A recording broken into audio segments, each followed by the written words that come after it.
예, 읽었던 말씀들 우리가 쭉 보면 우리들이 지금 어느 일련의 그런 우리 삶의 리듬 가운데 어느 자리에 있는지를 좀 이렇게 파악하는 게 중요하겠죠. 예.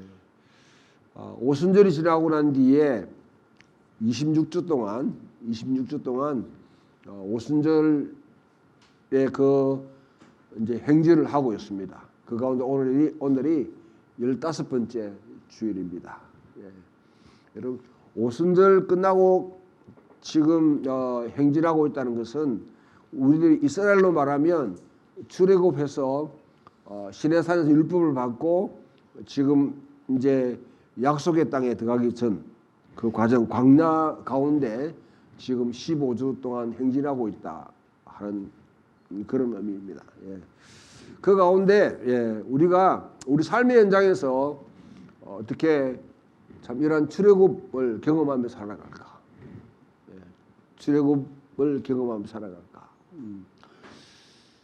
출애굽은 이미 일어났습니다.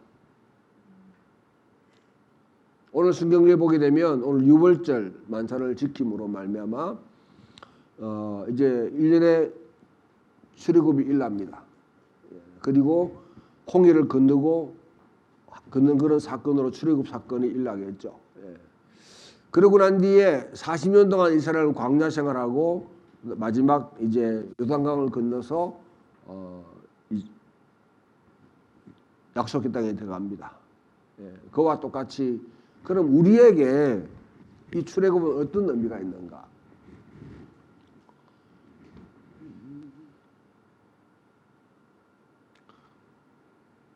누가복음 19장을 읽어보면 예수님이 변화산에 올라가셔서 모세와 엘리야와 더불어서 예루살렘에 일어날 일을 그렇게 논의할 때에 그 논의하는 주제가 엑스도스입니다.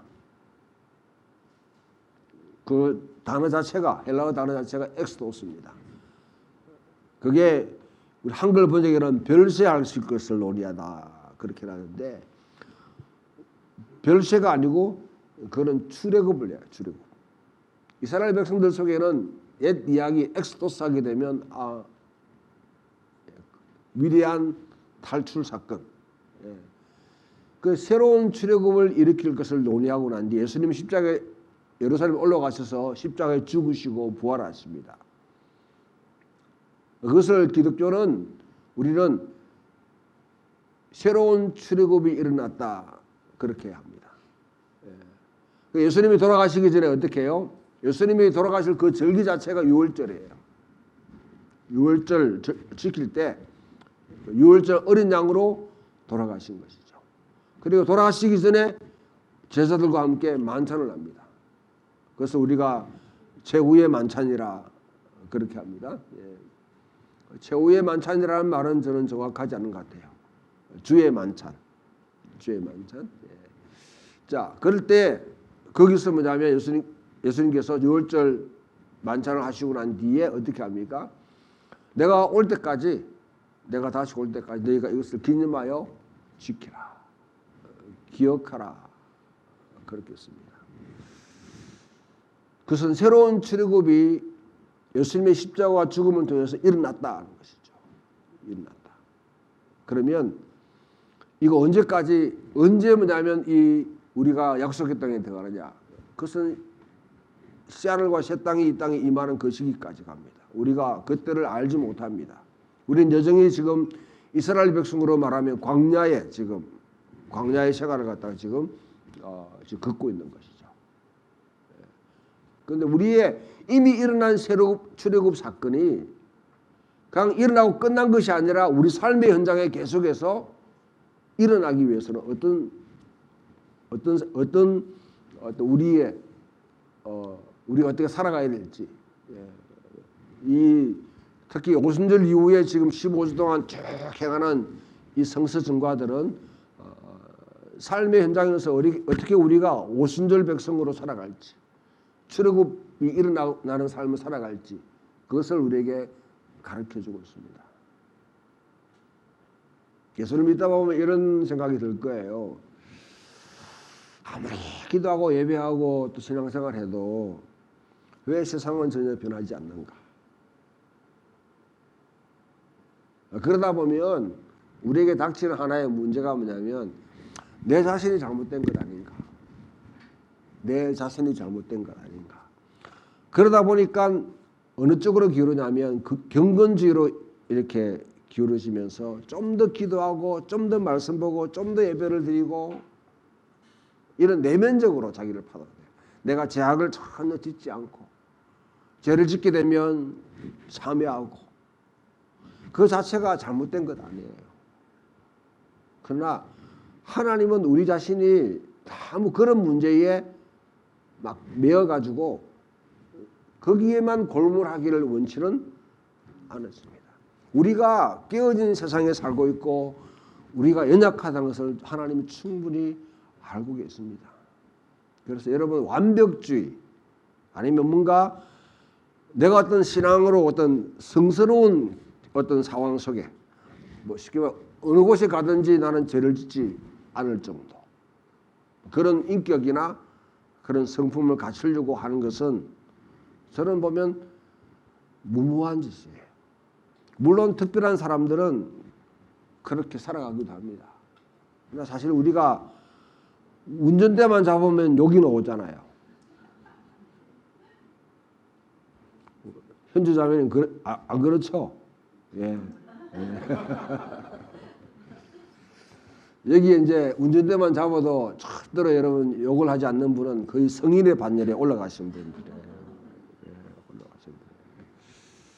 뭐 저는 그 반열에 미치지 못합니다. 예, 운전대만 잡으면 그냥 이제 스트레스 푸는 뭐 그런 상황 속에 있는데 이런 게 그걸 보고 뭐냐면 나는 왜 못난 일일까? 나는 왜 구원에 이르지 못하는 성품을 가졌을까? 어떻게 하면 나는 이렇게 참 나는 망할 죄인으로 오라 공고한 죄인으로 죄인으로 누가 사망의 몸에서 나를 건지려가 그렇게 한탄하고 자매하고 막 그렇게 하는 거는 하나님께서 그렇게 우리에게 하라고 하신 건 아닙니다. 하나님이 우리가 어떤 인간인지 다 알고 계세요. 다 알고 계세요.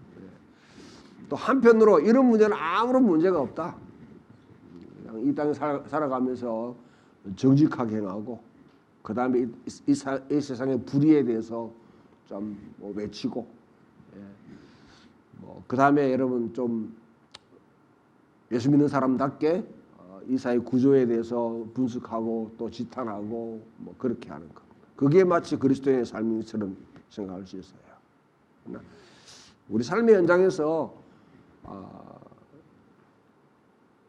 오늘 주시는 말씀들은 여러분 보면 아주 그냥 가벼운 어쩌면 굉장히 어떤 우리 도덕적인 교훈을 하는 것 같지만은 상당히 급진적인 겁니다.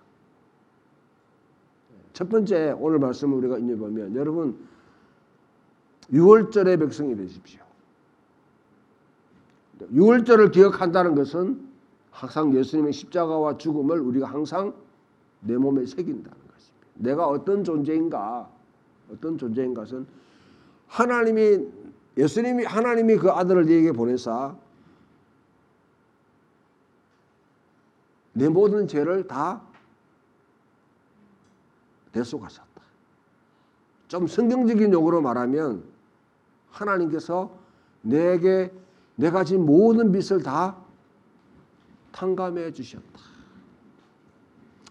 여기에 보면 뭐 또 집 마련한다고 또 살아가다가 은행에 내가 빚지 가지고 그 빚 갚고 일한다고 참 마음에 늘 부담감을 느끼시는 분들이 계시죠. 수고하고 무거운 짐진 자들아 다 내게로 오라 이랬는데 내게 와도 뭐 주님은 빚은 안 갚아주고 그런 것 같아요.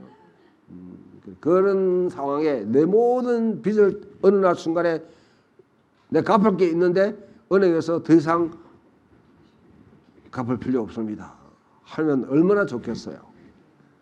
그게 복음이죠. 복음. 바로 그게 유월절 사건입니다. 하나님 앞에서 우리가 지금 모든 빛을 하나님이 탕감해 주셨다. 탕감해 주셨다. 그러면 그것을 내가 어떤 존재인가, 내가 댐비에 잘나가지고 멋져가지고 뭔가 도덕적인 공로를 행해서 하나님께서 우리를 구원해 주신 것이 아니라 그 아들 하나님이 세상을 이처럼 사랑하사 독생자를 주셨으니 누구 저를 믿는 자마다 멸망치 않고 영생을 얻게 하려 하십니다. 우리의 구원을 주셨다는 거죠. 그것을 우리 마음에 그걸 새기게 되면 때로는 우울증이 걸리고 때로는 한탄하고 어쩌면 이 세상 살아서 뭐 하겠나 이런 생각이 들지만은 그래도 은혜의 빚진 자로서 우리가 살아갈 수 있는 힘이 있는 줄 믿습니다. 그 능력이 여러분 속에 있기를 그 은혜가 여러분 속에 다 새겨지는 그런 은총이 있기를 바랍니다. 그런 사람은 반드시 해야 될 게 있어요. 이게 자기 삶에 딱 이렇게 다시 내려지고 딱 초점이 안 되는 사람은 이 안식일을 주일을 쉽게 생각합니다. 쉽게 생각해요. 그러니까 예수님이 십자가에 죽으시고 부활하셨다. 이 부활의 생명이 내 삶 속에 파고들면서 이제 나의 삶을 통해서 다른 사람에게 새로운 생명이 증거된다. 이런 삶을 살기 위해서는 가장 기본기가 딱 갖춰져야 되는데 그게 주의를 지키는 겁니다. 그 가운데 우리가 지금 매주 성찬을 행하잖아요. 이스라엘 백성들을 뭐로 이야기하냐면 이스라엘 백성들을 다 규정하라면 6월절 잔치의 만찬에 참여할 수 있는 사람들. 누가 6월절 만찬에 참여할 수 있고 없는 사람이에요. 그게 여러분 성경을 읽어보게 되면 식탁 교제 같이 세리와 예수님이 세리와 죄인과 더불어 식사하시더라. 그런데 바리새인들은 거기에 대해서 굉장히 불쾌하게 생각해요. 베드로가 고넬료의 집에 갔는데 그 당시 초대 그리스도인들이 굉장히 화를 내면서 왜 이방인의 집에 가서 밥을 먹었냐 하고 막 이렇게 따져요. 왜 이런 일이 일어납니까? 구원받은 백성 속에 속한 사람이 누구냐? 그걸 규정하는 것이 바로 밥을 먹는 거예요. 성경에서 나오는 문화에서는 누가 우리 식탁에 참여할 수 있는가 이 문제죠. 근데 사실 오늘 보게 되면 문제가 우리는 식탁이 다 열려 있는데도 불구하고 그건 참여해도 되고 안 해도 되고 자기 마치 지사 선택의 문제처럼 생각하는 것 자체가 하나님의 구원 백성이 됐다는 그 기쁨, 그 은총에 대해서 스스로 자기가 각인을 못하고 있는 것이죠. 매주 우리가 여러분 주의 흘리신 보혈과 찢기신 몸을 기념하는 이유는 그냥 여러분 말로 생각으로 우리가 되새기는 것도 중요하지만은 직접 우리의 입맛과 우리 혀의 이 맛과 코로 냄새와 그 다음에 이런 여러분 육체의 감각을 통해 우리에게 새기는 것이에요. 우리는 하나님 백성입니다. 6월절 백성이다. 새로운 출애굽을 일으키신 예수 그리스도의 이름으로 일컬음 받는 백성이다. 그것을 늘 새기는 것입니다. 이게 가장 기본입니다. 가장 기본. 그럼 두 번째, 우리 시편 말씀을 쭉 하는데 오늘 시편 말씀 나오는 새 노래로 부르라. 그 성경에 보면 새 노래로 찬양하라, 노래 부르라 이런 내용들이 많이 있습니다. 그래 뭐 앞에도 말씀드렸지만은 새 노래는 항상 여러분 새로운 노래, 새로운 작곡으로 계속 하라는 그냥 그런 노래. 그 노래도 물 필요하지만은 그거 아니에요. 성경에 보면 찬양의 가장 여러분 기본이 되는 틀이 뭐냐면 출애굽기 15장에 애굽에 출애굽하고 난 뒤에 미리암의 그런 여러분 지휘로 온 이스라엘 백성들이 홍해에 변해서 모세의 노래를 부릅니다. 그것이 구원의 노래예요. 그것이 모든 여러분 이스라엘의 예배의 가장 기본이 되는 찬양입니다. 그리고 제일 끝에 가보면 요한계시록 14장에 가보면 14장에 14만 4천과 죽임당한 어린 양이 666에게 승리하고 난 뒤에 승리의 노래를 부릅니다. 그 노래를 뭐라고 하냐면 여러분 찾아보십시오. 한번 가봅시다.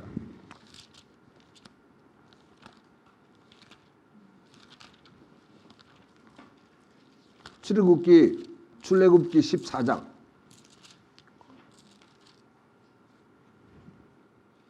15장입니다. 15장. 예.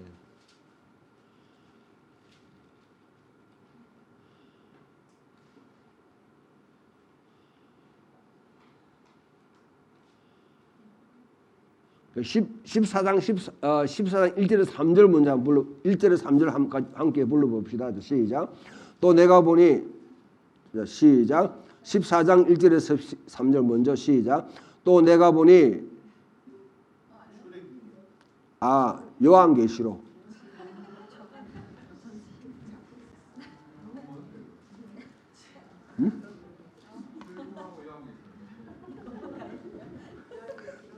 자, 요한계시록 14장 1절에서 3절 시작. 또 내가 보니 보라 어린 양이 시온산에 섰고 그와 함께 14만 4천이 서 있는데 그들의 이마에는 어린 양의 이름과 그 아버지의 이름을 쓴 것이 있더라. 이게 뭐냐면 여러분 13장 18절을 봐요. 그 앞에 바로 그 앞에 절 13장 지혜가 여기시니 총명한 자는 그 짐승의 수를 세어보라. 그것은 사람의 수니 그의 수는 666개. 여기 666입니다. 13장에 666이 등장하고 14장 1절에는 어떤 일이 일어나는지 모르지만은 죽임당한 어린 양과 누굽니까? 14만 4천이 이 666과 더불어서 승리한 거예요. 승리하고 난 뒤에 지금 노래를 부릅니다. 2절 3절 시작. 내가 하늘에서 나는 소리를 들으니 많은 물소리와도 같고 같은 내가 들은 소리는 금은고 타는 자들이 그 금은고를 타는 것 같더라. 그들이 보좌과 내 생물과 장로들 앞에서 새 노래를 부르니 땅에 속량받은 14만 4천 밖에는 능히 이 노래를 배울 자가 없더라. 이 새 노래가 어떤 노래냐면 15장에 넘어가 보면 15장 3절을 같이 보면 15장 13절 4절 다 같이 읽고 시작. 하나님의 종 모세의 노래 어린 양의 노래를 불러 이르되 주 하나님 곧 전능하신 이시여 하시는 일이 크고 놀라우시도다. 만국의 왕이시여 주의 길이 어렵고 참되시도다. 주여 누가 주의 이름을 두려워하지 아니하며 영화롭게 하지 아니하오리까. 오직 주만 거룩하시니이다. 주의 의로우신 일이 나타났음에 만국이 와서 주께 경배하리이다. 여기 보면 이걸 모세의 노래 어린 양의 노래라 한단 말이죠. 여러분들이 집에 가서 잘 보면 출애굽기 15장에 있는 모세의 노래와 이 노래는 거의 같은 게 없어요.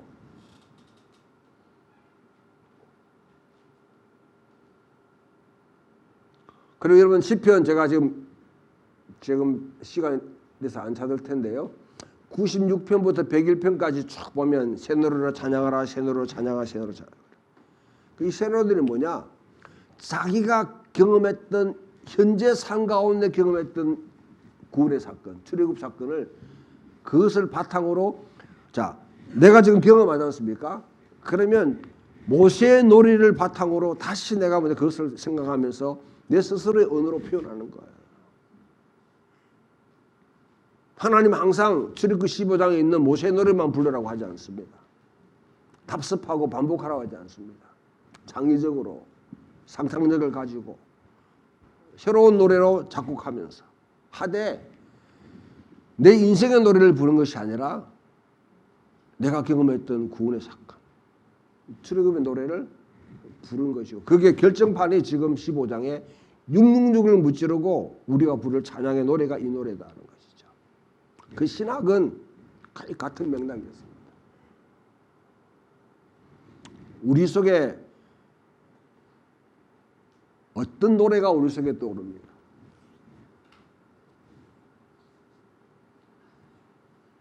그 구원의 찬양 소리가 여러분 속에 메아리 칠 수 있는, 내 삶에 메아리 칠 수 있는 그런 은총이 우리에게 있기를 축원합니다.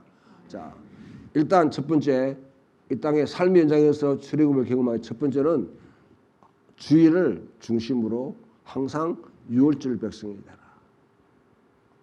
그 말은 세례와 성찬을 항상 우리 속에 새기고 살아라. 세례를 생각할 때 그냥 여러분 그냥 지나쳐가는 의식이 아니라 내가 그리스도와 함께 죽고 그리스도와 함께 살아났다. 나는 그런 존재다 하는 것을 항상 내 속에 새기고, 두 번째, 내가 주의 백성과 더불어서 하나님의 식탁에 앉은 구원의 백성이다. 나 혼자 존재하는 존재가 아니라 아무리 잘나고 멋지고 해도 내 혼자가 아니라 나는 공동체의 일원으로, 하나님의 구원의 백성의 일원으로서, 나는 구성원으로서 나는 함께 예배를 한다. 그 말은 나 혼자, 아니면 여기 있는 우리 무리만 아니라 누누이 말씀드리면 우리 예배 가운데는 누가 참여합니까? 여기는 우리 지금 보이는 가시적인 이 사람은 우리 여기만 아니라 일단 하나님의 성부, 성자, 성령 하나님의 예배에 함께 지금 참여하고 계십니다. 할렐루야. 그리고 여러분 더 넓히면 천군 천사들이, 내 생물이, 그리고 구름과 같은 정인들, 우리 앞에 갔던 믿음의 정인들이 옆에 쭉 둘러서서 함께 예배드려요. 이게 여러분 속에 실감이 되지 않으면, 이게 여러분 속에 진짜 현실이 되지 않으면 이 예배는 그냥 하나의 의식이 됩니다. 의식이 됩니다. 그 예배 가운데 우리는 조그만 공동체로 여기서 예배를 드린다. 이게 우리 삶의 중심이 되고, 세상에 파송되고 다시 소집되고 파송되고 소집되는 이 가장 기본적인 훈련, 어렵지 않는 것 같고 때는 하찮은 것 같고 이건 가볍게 이길 수 있는 거지만 이게 중심이 되지 않으면 우리는 중심이 흔들리게 됩니다. 이거는 모든, 이게 흔들리는 사람은 가짜 신자예요. 짝퉁 신자예요. 이걸 가볍게 여기면. 그렇다고 여러분 가운데 뭐 주일날 무조건 여기 와야 된다는 거 아닙니다. 우리 직장에 다녀야 되실 분도 있고 또 여러 가지 환경에 있는 분들도 항상 여러분이 있는 현실 가운데서 주일을 항상 중심에 두고 살아야 돼요. 그리고 내가 어떤 노래를 부를 수 있는 사람인지, 구원의 노래를 부를 수 있는 사람인지, 세상의 그냥 노래에 빠져서 세상의 인생이나 사랑 타령하는 그런 사람인지 차이가 있겠죠. 세 번째, 본문을 가면 여러분 로마서로 가게 되면 두 가지 얘기합니다. 제가 여러 가지 많이 있지만은 첫 번째, 사랑은 율법의 완성이다. 사랑이 빛차 사랑의 빛 외에는 아무에게든지 아무 빛도 지지 말라. 남을 사랑하는 자는 율법을 다 이루었느니라. 그 사랑이라 십계명을 딱 감축해서 하게 되면 내 하나님을 사랑하고 내 이웃을 사랑하라. 사랑이라는 말 자체가요, 이 현재 뭐 사회에서는 너무너무 오염되어 있기 때문에 사랑을 각기 자기 나름대로 다 이해하고 정의하지 못해요. 못합니다. 성경이 분명히 말하는 사랑의 표준은 뭐냐? 하나님이 요한복음 3장 16절 시작. 하나님이 세상을 이처럼 사랑하사 독생자를 주셨으니 누구든지 저를 믿는 자마다 멸망치 않고 영생을 얻게 하려 하십니다. 하나님께 직접 예수 그리스도의 십자가 가운데서 사랑이 무엇인지를 가장 명확한 표현을 보이셨습니다.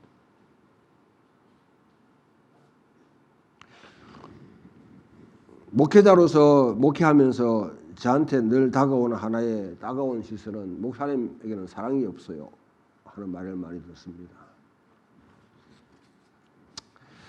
사랑 누가 말했나? 근데 저는 여러분 교인들이 요구하는 사랑이 물론 여러분 필요한 것도 있지만은 왜곡된 사랑이 많아요. 왜곡된 사랑.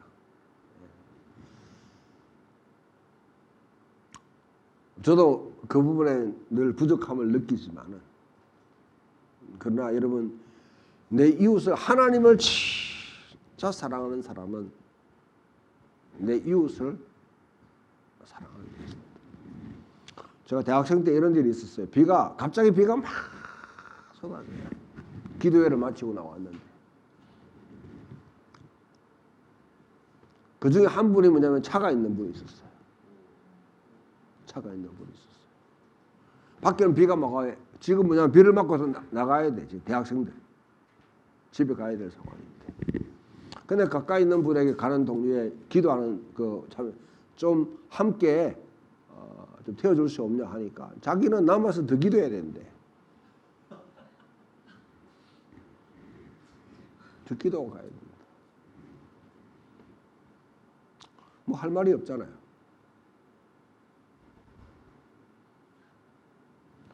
우리 적어도 이렇게는 살지 말자. 적어도 이렇게는 살지 말자. 네. 여러분 하나님을 사랑하는 모습 우리가 예배드리고 또 우리가 봉사하고 섬기는 것 중요합니다. 그만큼 우리가 갇힌 이게 이제 위로 쭉 뻗어나는 하나의 높이라고 그러면 이 높이만큼 우리 속에 넓이가 어디로 퍼져야 되냐면 이웃 사랑으로 퍼져야 됩니다. 제발 여러분들 내 가족 중심으로 아까 제가 말씀 교육 현장이 왜 망가진 줄 아세요? 내 새끼 제일주의입니다. 내 새끼 제일주의. 신앙생활도 마찬가지예요. 솔직히 여러분 깨놓고 말하면 우리 그리스도 안에서 한 형제 자매 아닙니까? 아니구나.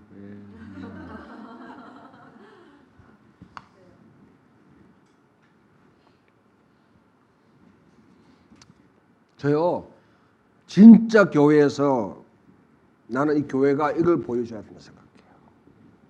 그리스도 안에 있는 우리 함께 한 울타리에 있는 우리들이 진짜 한 형제다.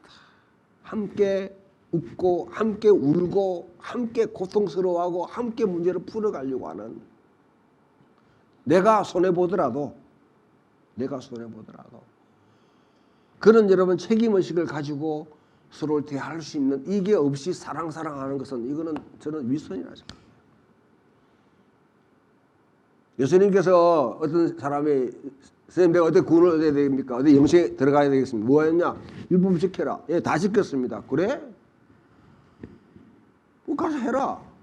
했을 때 얘한테 딱 질리는 게 뭐냐면 그럼 내 이웃이 누굽니까? 내가 누구를 이웃으로 생각하는지 다 이 개념이 다 달랐단 말이에요. 당시에. 그 예수님 사마리아인의 비유를 들어서 설명해주고 니도 가서 그래 do it. 가서 그대로 행해라. 사실 이 말은 모욕적인 말이에요. 당시 유대인들에게는 사마리아인들은 예돼지 취급했습니다. 하나님이 구원 백성이 아니라고 그냥 여러분 생각했어요.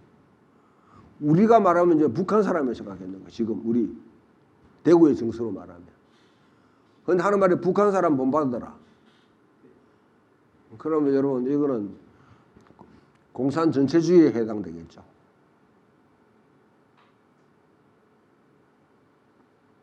적어도 사마리아인은 이렇게 행동했다.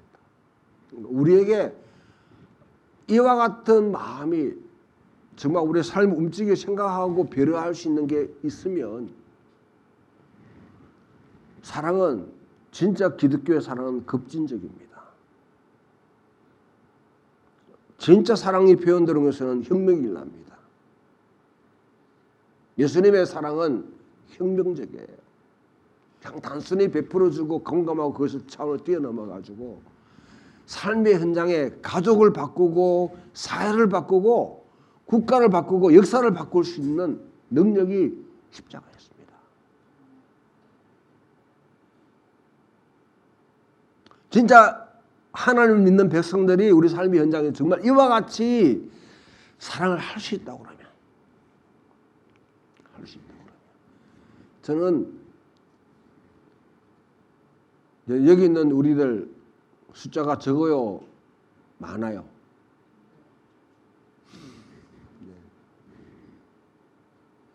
적어도 12명은 넘잖아요.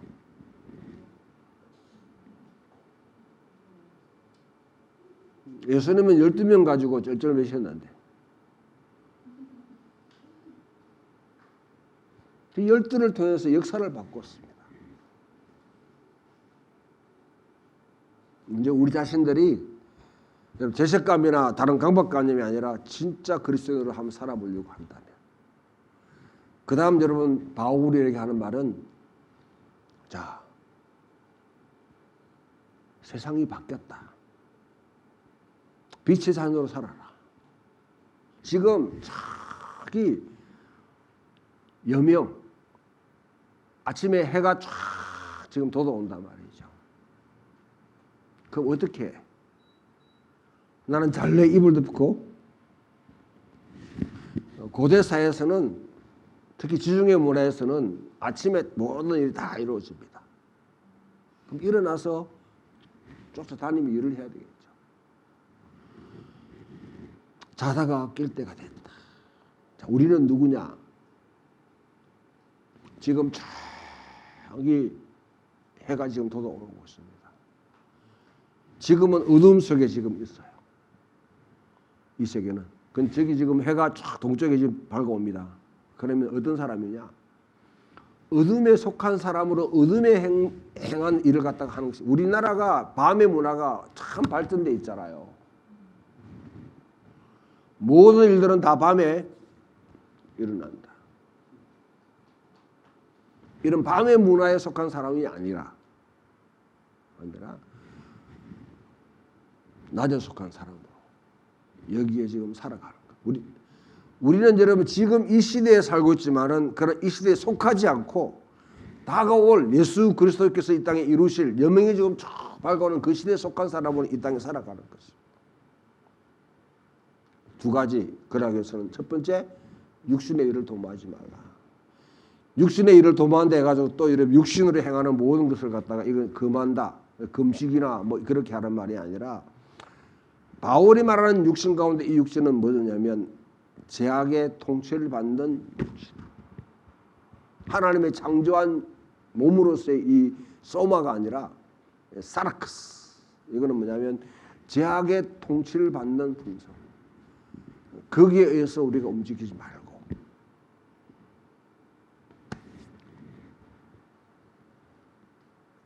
저를 믿는 자마다 영생을 얻게 하려 하시며, 그 영생이라는 것이 바로 하나님이 이루시는 그 시대, 거기에 속한 사람으로 있다. we are in the world but not of the world. 우리는 이 땅에 살고 있지만 이 땅에 속한 사람이 아니다. 우리의 시민권은 하늘에 있다. 비록 나 여기에 발을 디디고 살지만은 나는 하늘 백성으로 살아간다. 그렇다고 해서 이 세상을 갖다가 무심하고 뭐냐면 그냥 빨리빨리 하늘로 올라가려고 몸부림치는 사람이 아니라 내 발을 디디면서 나는 최선을 다해 살아가는 것이죠. 그러기 위해서는, 자, 부정적으로는 육체의 일을 도모하지 말라. 그 다음에 긍정적으로는 그리스도를 옷 입어라. 그리스도를 옷 입는다는 것은 바로 세례를 이야기해요. 세례를 해석해라. 우리는 지금 여러분 그냥 세례를 주니까 그게 안 나는, 침례를 하는 사람은 아마 이런 경험이 있을 겁니다. 침례할 때 반드시 자기가 입던 옷을 벗어버리고 새로운 옷을 입고 물에 들어가는 거죠. 그죠? 그리스도께서 내게 새로 입혀주신 옷, 그것으로 살아가자. 그 다음에 이제 마태복음 말씀은 공동체에 관한 것인데요. 어떤 허물이 있는 사람이 있거든. 첫 번째는 반드시 이걸 갖다 여러분, 이게 바로 성경적인 방법입니다. 1대1로 직면해 가지고 잘못에 대해서 이야기를 하는 거죠. 그 사람이 받아들이면 회개가 일어나는 거죠. 그런데 받아들이지 않으면 두세 사람의 증인을 데려가가지고 네가 이런 말을 했는데 이게 사실이냐 확인을, 이런 행동을 했는데 사실이냐. 그리고 그것을 회개하게 되면, 그래도 회개하지 않으면 어떻게 합니까? 세 번째, 공동체에서 알리고 공동체에서 이 문제를 다루고, 그래도 회개하지 않으면 소위 말하면 죄인과 세리처럼 여기라는 말은 출교시키라는 말이죠. 출교시키. 자, 첫 번째, 자기 혼자 어떤 형제 자매가 잘못을 범한 것을 받거나 아니면 잘못 말하는 걸 들었다고 그러면 1대1로 직면해서 확인을 해야 돼요. 잘못을 확인시켜주고, 회개하면 좋지만 회개하지 않으면 두세 사람 증인 듣고 와가지고 다시 확인하면서, 그래도 듣지 않으면 세 번째, 공동체에서 이 문제를 다루고, 그게 공동체의 메시지도 듣지 않으면 출교시키라. 이방인과 세리처럼 여기라. 이거는 단절시키라는 거예요. 굉장히 교회에서 뭐냐면 어떤 여러분 잘못을 범한 자를 다룰 때에 행하는 하나의 중요한 원칙입니다. 그때에 너희가 하늘에서 매면, 땅에서 매면 하늘에서 매일 것이요, 너희가 땅에서 풀면 하늘에서 풀릴 것이다. 교회가 그 문제를 다루는 데서 그만큼 권세가 있습니다. 그러므로 주님께서 두세 사람이 모인 곳에 내가 너희와 함께 있느니라. 이게 여러분 그냥 기도하는 가운데, 두세 사람 기도하는 가운데 주의 성령이 임한다는 그런 이야기가 아니라, 여기 모인 우리들 속에는 예수 그리스도가 함께 계시고, 이 공동체는 엄중한 그런 권위가 있다는 것이죠. 땅에서 우리가 정말 그리스도의 이름으로 매면 하늘에서도 매인다. 공동체의 이름으로 풀면, 용서하면 하늘에서 용서한다. 그런 권세가 교회에게 주어져 있다. 그 영적 권세를 항상 인식하고 또 살아갈 수 있는 저와 여러분 되기를 주님의 이름으로 축원합니다. 하나의 교훈입니다만은 우리가 일상적인 삶 가운데 조그만 부분이지만은 이렇게 여러분 살아감으로 인해 가지고 견고한 증거와 같이 지금 버티고 있는 이 세상에 뭔가 크랙을 낼 수 있나, 아니면 스크래치를 낼 수 있나, 구멍을 낼 수 있나, 때로는 강력하면 전복시킬 수 있나, 새로운 출애굽을 일으킬 수 있는 능력들이 여기에 있는 줄 믿습니다. 그렇게 살아갈 수 있는 또 저와 여러분 되기를 주님의 이름으로 축원합니다.